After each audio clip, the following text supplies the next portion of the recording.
Hello बच्चों, Hindi Gurukul channel आपका हार्दिक स्वागत करता है।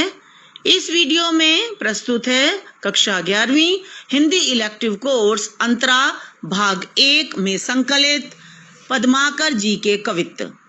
बच्चों, आपकी पुस्तक के कुछ पाठ अपलोड हो चुके हैं, उनके लिंक्स आपको इस वीडियो के नीचे डिस्क्रिप्शन में मिल जाएंगे। अन्य वीडियोस भी तैयार हो रही हैं, जैसे जैसे तैयार होती जाएंगी उनके लिंक्स भी डाल दिए जाएंगे। इसके अतिरिक्त जीवनियों के लिंक्स भी आपको नीचे डिस्क्रिप्शन बॉक्स में ही मिल जाएंगे। बच्चों, सबसे पहले मैं कविता की व्याख्या प्रस्तुत करूंगी और उसके बाद प्रश्नोत्तर पर चर्चा भी करूंगी। आइए शुरू करते हैं। बच्चों, ये जो कविता हैं इनका वाचन अलग तरीके से किया जाता है। यहाँ मैं पहले कविता का वाचन करते हुए उसके साथ ही साथ आपको व्याख्या समझाऊंगी। कई बार कुछ बच्चे कमेंट्स में लिखकर मुझे कहते हैं कि मैम आप गाना क्यों गा रहे हैं, है ना। तो बेटा, मैं सिंगर नहीं हूँ, गायिका नहीं हूँ, मैं तो केवल कविता वाचन कर रही हूँ। तो आप इसको उस दृष्टि से देखें, ठीक है बेटा। चलिए शुरू करते हैं। और भांति कुंजन में गुंजरत भीर भौर और डोर झोरन पे बोरन कहे गए। पहले कविता में, इस कविता में कवि ने वसंत ऋतु का वर्णन किया है। कवि कहता है, बच्चों शुरू करने से पहले आपसे बात कर लूं कि संदर्भ और प्रसंग तो आप लिख ही लेंगे कि ये कविता कहाँ से उद्धरित है, इसके कवि कौन है। बच्चों, आपको बहुत आदत पड़ चुकी है और आप लिख सकते हैं, मैं ये समझती हूँ। और इस कवित्व में कवि ने वसंत ऋतु में क्या क्या परिवर्तन आते हैं और किस तरह से मन तरोताजा हो जाता है और सब जगह उत्साह छा जाता है, उसका वर्णन किया है। आइए व्याख्या समझते हैं। कवि कहता है कि वसंत ऋतु के आते ही लताओं और झाड़ियों में, कुंजन में, बच्चों कुंज कहते हैं क्रीपर्स वगैरह जो ऐसे करके झाड़ियां एक दूसरे से लिपटी रहती हैं, उसको बोलते हैं, में रंग बिरंगे फूल खिलाए हैं। गुंजरत भीर भौर, जिस पर घूमते विचरते भौरे, भौर माने भौरे, भौरे गुंजार करने लगे हैं। और डोरे झोरन पे बोरन कहे गए, मतलब वृक्षों की डालियों पर बौर आ गई है। आम के वृक्षों पर बौर आ जाती है ना बेटा, और वृक्षों पर भी आ जाती है। अब उन पर फल फूल आएंगे, है ना। क्या होगा, जब पहले बौर आती है फिर उसका और ज्यादा निखरते हैं तो उसमें और ज्यादा खुशबू आती है, इस तरह से वो फूल होते हैं, फिर फल आ जाते हैं। आगे देखें, कहीं पद मकर और भांति गलियानी, छलिया छबीले छल और छोबी हो छुए गए। कवि कहते हैं कि गलियों में घूमने वाले बांके, सजीले और सुंदर नवयुवकों पर अलग ही छवि छा गई है। अर्थात सुंदर युवकों की छवि और भी आकर्षक प्रतीत होती है। गलियों में जो घूमने वाले बांके हैं उनकी अलग ही छवि प्रतीत होती है। और भांति बिहग समाज में आवाज होती, ऐसे ऋतु राज्य के न आज दिन दुए गए। कवि के आगे कहते हैं कि पक्षियों की आवाजें भी अनेक अलग प्रकार से हो रही हैं, यानी पक्षियों के कलरव में भी उत्साह और खुशी प्रतीत होती है। बिहग समाज माने पक्षियों के समाज में, है ना। ऐसे ऋतुराज के इस प्रकार वसंत को आए कितने दिन, 2 दिन भी नहीं हुए हैं और तब ये हाल है। आगे देखें, और रस और रीति और राग और रंग और तन और मन और बन बह गए। जब बसंत ऋतु अपने यौवन पर होगी तब लोगों की मस्ती का क्या हाल होगा। तब तो इस मोहक ऋतु में और ही रस और ही रंग और ही रीति और ही राग होगा, यानी सब कुछ अपनी चरम सीमा पर होगा। सबका तन और मन मस्ती और उमंग से इस ऋतु में भर उठता है। बेटा विशेष देखें, पहला पॉइंट, वसंत ऋतु का मोहक चित्रण हुआ है। भाषा ब्रज, छंद कवित्व, रस श्रृंगार, तुकात्मकता और संगीतात्मकता है। गुण माधुर्य है, अलंकार अनुप्रास है। भीन भौर छलिया छबीले छल और छुए छबी छुए गए, इसमें है। अगला पॉइंट, कोमल कांत पदावली में भाषा की सरसता, मधुरता और प्रभामयता, शैली चित्रात्मक है। बच्चों अगला कविता देखते हैं। अगले कविता में कवि ने वसंत ऋतु के बाद, पहले में तो वसंत ऋतु का वर्णन किया, अब होली का वर्णन किया है कि होली की ऋतु ऐसी है, होली का त्योहार ही ऐसा है जिससे सब लोग अपने सब आस पड़ोस के लोगों के भी गुण अवगुण भूल जाते हैं और सब आपस में प्रेम और सौहार्द से रहते हैं, मनाते हैं ये त्योहार बड़ी खुशी में। बच्चों आइए अब हम इस कविता का वाचन करते हैं और व्याख्या समझते हैं।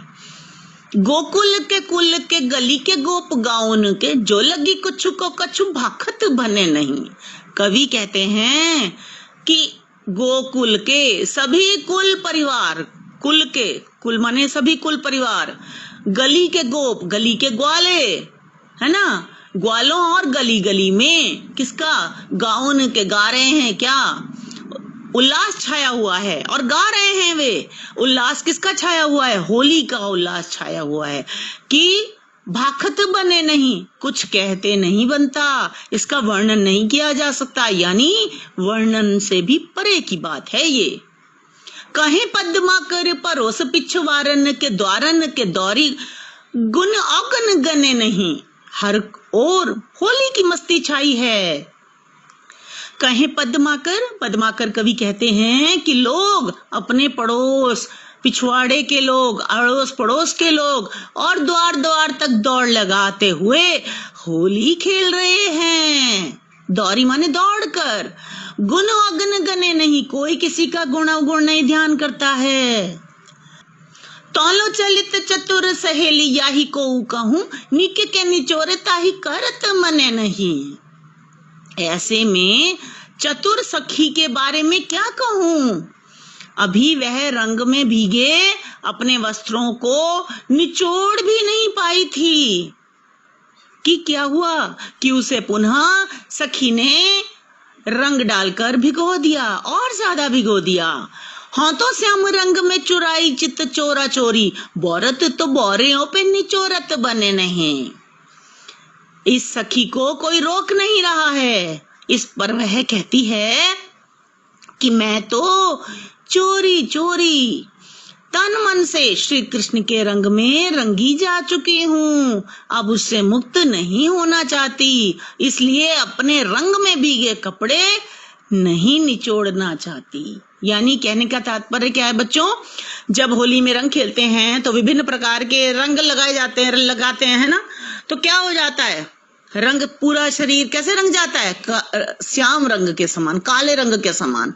और श्याम का रंग कैसे, श्याम भी किसका है, किसको कहा है, श्री कृष्ण को, तो श्याम के रंग में ये बच्चों, तो इसलिए आप यहाँ पर ये देखें कि श्याम रंग के यहाँ पर दो अर्थ हैं। पहला तो हो गया कि श्याम रंग यानी कि श्री कृष्ण के रंग में, श्री कृष्ण के प्रेम में, और दूसरा यहाँ पर कौन सा हो गया बेटा, दूसरा यहाँ पर हो गया काला रंग, है ना बेटा। तो इस प्रकार से यहाँ पर श्लेष अलंकार है। तो वो कहती है कि मैं तो श्याम के रंग में रंगी जा चुकी हूँ, इसलिए मैं इसको निचोड़ना नहीं चाहती, अपने कपड़े वो निचोड़ना नहीं चाहती, वो तन और मन से श्री कृष्ण के प्रेम में पूरी तरह से डूब चुकी है। विशेष देखें, पहला पॉइंट, गोकुल में होली के अवसर पर कृष्ण, ग्वालों व गोपियों के बीच हुई मस्ती और छेड़छाड़ का सुंदर वर्णन हुआ है। भाषा ब्रज, छंद कवित्त, रस श्रृंगार, लयात्मकता, तुकात्मकता और संगीतात्मकता, गुण माधुर्य, अलंकार, अनुप्रास, गोप गाउन, पद्माकर परोस पिछवारन, चलित चतुर आदि। और श्लेष अलंकार मैंने आपको बताया, श्याम काला रंग भी और श्याम के अनुराग प्रेम का रंग भी। अगला पॉइंट, कोमलकांत पदावली में भाषा की सरसता, मधुरता और प्रभामयता, शैली कैसी है, चित्रात्मक शैली। बच्चों से कहते हैं चित्रात्मक शैली कि इस तरह से कवि वर्णन करता है कि हमारे सामने चित्र उभर जाता है, तो उसको हम कहते हैं चित्रात्मक शैली।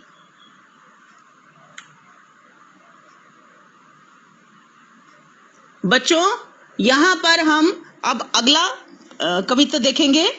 इस कविता में कवि ने वर्षा ऋतु का वर्णन किया है। वर्षा ऋतु बड़ी मनभावन ऋतु होती है। देखें, कविता का वाचन करेंगे और व्याख्या समझेंगे। भौरन को गुंजन बिहार बन कुंजन में मंजुल मलारन को गावनो लगत है।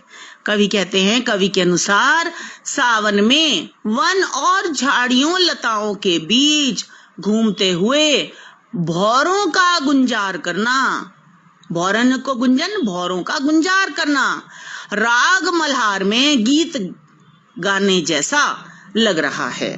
ऐसा लग रहा है कि भौरे गुंजार नहीं कर रहे हैं, बल्कि वो राग मल्हार में गीत गा रहे हैं। कहे पद्मा कर गुमानहु ते मानहु ते प्राणहु ते प्यारो मन भावनो लगत है। कवि पद्माकर कहते हैं कि वर्षा के प्रेमपूर्ण वातावरण में नायिका को अपने प्राणों से भी प्रिय, अपना प्रियतम लगता है।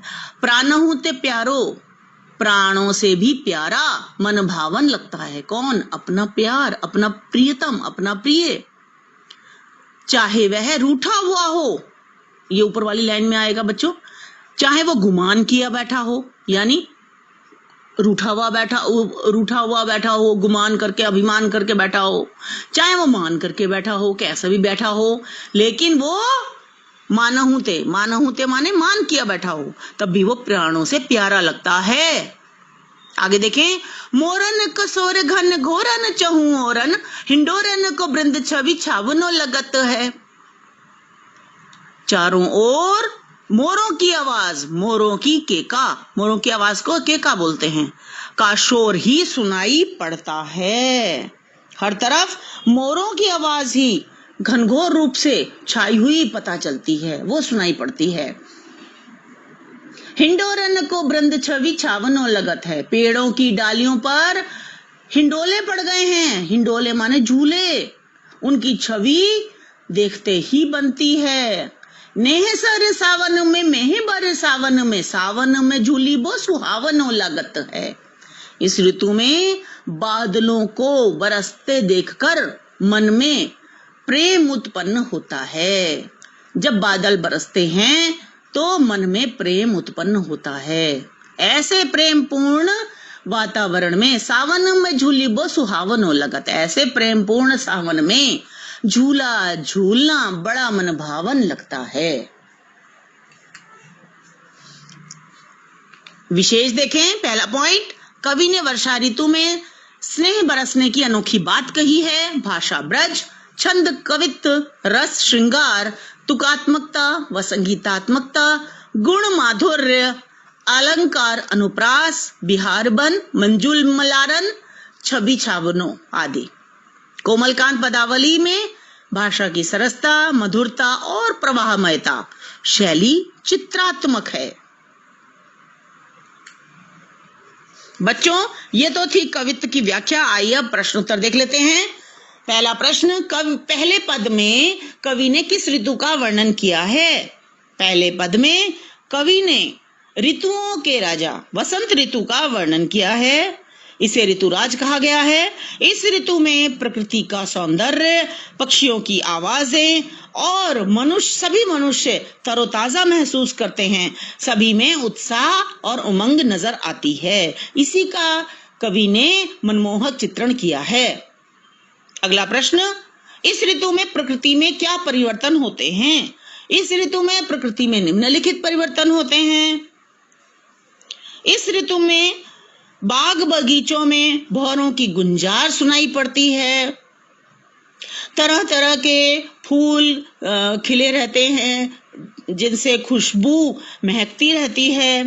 पेड़ों की डालियों पर बौर छा जाती है जिन पर फूल फल आने का हमें आभास मिलता है। और पक्षियों का कलरव भी अलग प्रकार से हो जाता है। पक्षियों के कलरव में भी उत्साह और उमंग का एहसास होता है। अगला प्रश्न, औरे की बार बार आवृत्ति से अर्थ में क्या विशिष्टता उत्पन्न हुई है? पहले कवित्व में कवि ने औरे शब्द की आवृत्ति बार बार की है। और ये शब्द का अर्थ है अन्य प्रकार का, और तरह का, यानी अलग तरह का। कवि ने इस शब्द की आवृत्ति से वसंत ऋतु के प्रभाव का प्रभावशाली वर्णन किया है। इस शब्द से इस ऋतु में प्रकृति से लेकर मनुष्य तक का रूप बदल जाता है, हर एक में उत्साह छा जाता है और सभी के कार्य व्यवहार में भी परिवर्तन आ जाता है। इसी को रेखांकित करने के लिए कवि ने और शब्द का बार बार प्रयोग किया है, क्योंकि पूरी प्रकृति ही बहुत अधिक मादक रूप में प्रतीत होती है। अगला प्रश्न, पद्माकर के काव्य में अनुप्रास की योजना अनूठी बन पड़ी है। उक्त कथन को प्रथम पद के आधार पर स्पष्ट कीजिए। कवि पद्माकर का अनुप्रास के प्रति विशेष आकर्षण है। वे अपने हर पद में अनुप्रास अलंकार की योजना करते हैं। यह योजना हमें कहीं पर भी नीरस नहीं लगती, बल्कि वह अर्थ में चमत्कार उत्पन्न कर देती है। इस प्रकार से अनुप्रास से ध्वनि चित्र खड़ा हो जाता है, जैसे छलिया छबीले छल और छवि छुए गए। और इसके अतिरिक्त और रस और रंग और राग और रंग, इन पंक्तियों में वसंत के प्रभाव का वर्णन किया है कवि ने, जिसमें अनुप्रास की योजना अनूठी बन पड़ी है। अगला प्रश्न, होली के अवसर पर सारा गोकुल गांव किस प्रकार रंगों के सागर में डूब जाता है? पद के आधार पर लिखिए। होली के अवसर पर सारा गोकुल गांव मस्ती से परिपूर्ण है। यहाँ छैल छबीले नवयुवक मनमानी करते हैं। वे कुछ भी कर सकते हैं। वे आस पड़ोस में पिछवाड़े से भाग भाग कर चले आ रहे हैं। उन पर कोई नियंत्रण नहीं है। उनके मन में बहुत अधिक उत्साह छाया हुआ है और गोपियां भी रंगों और मस्ती सराबोर होने में पीछे नहीं हैं। गोपियां भी पूरी तरह से प्यार के रंगों में डूब चुकी हैं। वे कृष्ण के प्रेम रंग में डूब चुकी हैं। वे तन और मन से श्री कृष्ण के अनुराग से परिपूर्ण हैं। अगला प्रश्न, बौरत तो बौरियों पे निचोरत बने नहीं, इस पंक्ति में गोपिका के मन का क्या भाव व्यक्त हुआ है? श्याम रंग अर्थात काला रंग श्री कृष्ण का प्रतीक है। गोपिका मन श्री कृष्ण के अनुराग में पूरी तरह से डूब चुका है। श्री कृष्ण ने उसका दिल चोरी से चुरा लिया है। वह कृष्ण प्रेम को त्यागना नहीं चाहती और होली के रंग में भीगने के बाद मनुष्य के सारे कपड़े भी अनेक रंगों के लगने से काले से प्रतीत होते हैं। तो यहाँ पर कवि ने उसी का वर्णन किया है कि गोपी के कपड़े भी काले से हो गए हैं और वह इनको निचोड़ना नहीं चाहती, क्योंकि वह उसमें श्याम रंग की छवि देख रही है।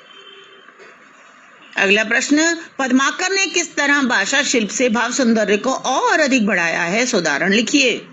पद्माकर ने भावों का अत्यंत सुंदर चित्रण किया है। उनका भाषा पर पूरा अधिकार है। उनकी भाषा में सरसता, सरलता, प्रवाहमयता तथा ज्ञेयता का गुण विद्यमान है। उन्होंने ब्रज भाषा की माधुर्यता को बनाए रखा है। जगह जगह लाक्षणिकता का भी प्रयोग किया है। अनुप्रास अलंकार तो कवि का प्रिय अलंकार है और वे इसमें सिद्धहस्त भी हैं। अनुप्रास से ध्वनि चित्र सा वे खड़ा कर देते हैं, जैसे और रस और रीति और राग और रंग और तन और मन और बन हुए गए। इस तरह से उनके काव्य में चित्रात्मकता के भी दर्शन होते हैं। और भांति कुंजन में गुंजे रत भीर भौरे, है ना। इस प्रकार पद्माकर ने भाव सौंदर्य को और अधिक प्रभावपूर्ण बना दिया है कि भाव पढ़ने वाले के मन को छू जाता है। यानी उनका जो भाव सौंदर्य है वो इतना आकर्षक हो गया है कि वो हमारे मन को बरबसी अपनी ओर खींच लेता है। अगला प्रश्न, तीसरे छंद में कवि ने सावन ऋतु की किन किन विशेषताओं की ओर ध्यान आकर्षित किया है? सावन ऋतु की निम्नलिखित विशेषताओं की ओर हमारा ध्यान कवि ने आकर्षित किया है। पहला, सावन में भौरों का गुंजन, ऐसा प्रतीत होता है मानो वे राग मल्हार गा रहे हों। सावन में बादलों को देखकर मोर शोर करने लगते हैं, चारों तरफ उनकी केका सुनाई पड़ने लगती है।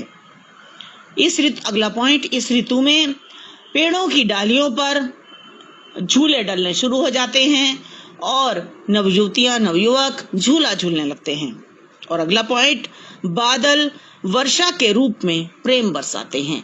जब बादल बरसते हैं तो मन में नायिका के मन में प्रेम उत्पन्न होता है और उसको अपना प्रिय प्राणों से भी प्यारा लगने लगता है। बच्चों, अब अंतिम प्रश्न, ये आप स्वयं कर सकते हैं, संदर्भ सहित व्याख्या कीजिए।